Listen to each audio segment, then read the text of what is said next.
Sejam bem-vindos ao Conexão Atual.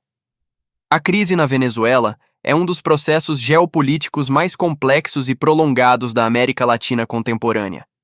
Ela não surgiu de forma repentina, nem pode ser explicada por um único fator isolado. Trata-se do resultado de escolhas econômicas, decisões políticas e, de forma central, de um projeto ideológico de transformação do Estado conduzido ao longo de anos. Para compreender o cenário atual, é necessário observar a trajetória estrutural do país. Durante grande parte do século XX, a Venezuela construiu sua economia quase exclusivamente sobre a exportação de petróleo. Essa dependência permitiu ao Estado financiar políticas sociais amplas e manter níveis elevados de gasto público, mas também criou uma estrutura frágil, pouco diversificada e extremamente vulnerável às oscilações do mercado internacional. O petróleo não era apenas uma fonte de renda. Ele se tornou o eixo organizador de toda a economia e da própria política do país. Esse modelo foi profundamente reformulado a partir do final dos anos 90, com a ascensão de Hugo Chávez ao poder. O governo Chávez não promoveu apenas ajustes administrativos ou econômicos. Ele apresentou um projeto político declarado, conhecido como socialismo do século XXI, cujo objetivo explícito era reconfigurar o Estado venezuelano em direção a uma república de orientação socialista. Esse projeto defendia a centralização do poder político, a ampliação do controle estatal sobre setores estratégicos da economia e a redefinição das instituições em função de um novo modelo de sociedade. Na prática, isso se traduziu em nacionalizações, expansão do papel do Estado, enfraquecimento progressivo do setor privado e redução do espaço institucional para a oposição política e para a imprensa independente.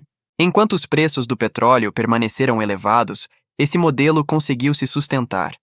A renda petrolífera financiou programas sociais, manteve o consumo interno e mascarou fragilidades estruturais profundas.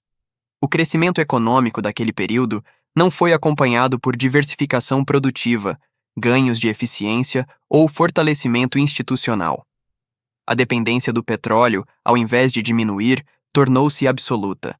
A economia venezuelana passou a operar com baixa capacidade de adaptação, altamente dependente do Estado e sem mecanismos eficazes de correção de erros. O sistema funcionava bem apenas enquanto o fluxo de recursos externos era abundante. Quando esse fluxo foi interrompido, as fragilidades vieram à tona. A queda dos preços do petróleo no mercado internacional, somada ao declínio da produção da empresa estatal, comprometeu a principal fonte de financiamento do Estado. Ao mesmo tempo, o país enfrentava uma estrutura econômica pouco produtiva e um ambiente institucional deteriorado. Após a morte de Chávez, o poder foi assumido por Nicolás Maduro em um cenário já profundamente adverso.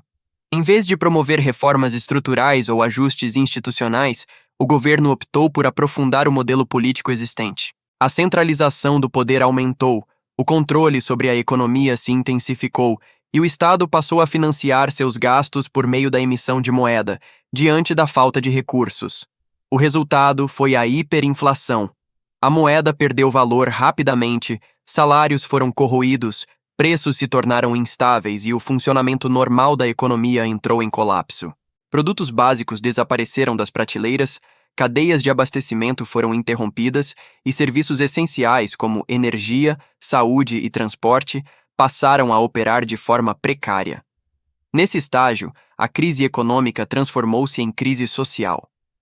A população passou a enfrentar dificuldades generalizadas para acessar alimentos, medicamentos e serviços básicos.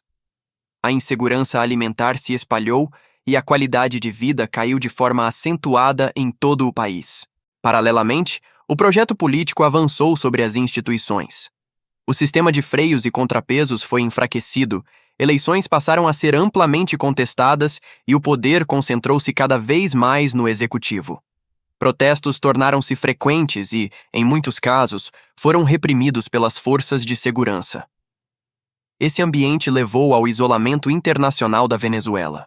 Diversos países passaram a impor sanções econômicas e diplomáticas, questionando a legitimidade do governo e buscando pressionar por mudanças políticas.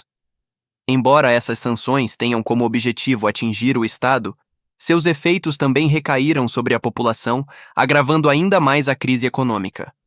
Outro efeito direto desse processo foi a crise migratória.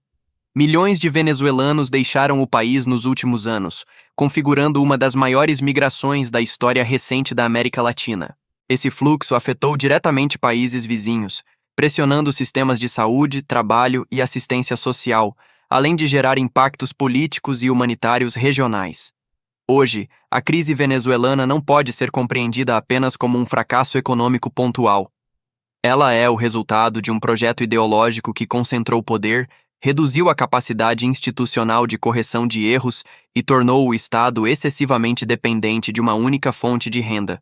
Trata-se de uma crise de Estado, com dimensões econômicas, políticas, sociais e geopolíticas, cujos efeitos ultrapassam as fronteiras da Venezuela e continuam a moldar o equilíbrio regional da América do Sul. A experiência venezuelana demonstra como a combinação entre ideologia, centralização de poder e fragilidade institucional pode comprometer profundamente a estabilidade de um país ao longo do tempo. Deixe o seu like e a sua opinião nos comentários. Inscreva-se no Conexão Atual para acompanhar a geopolítica atual.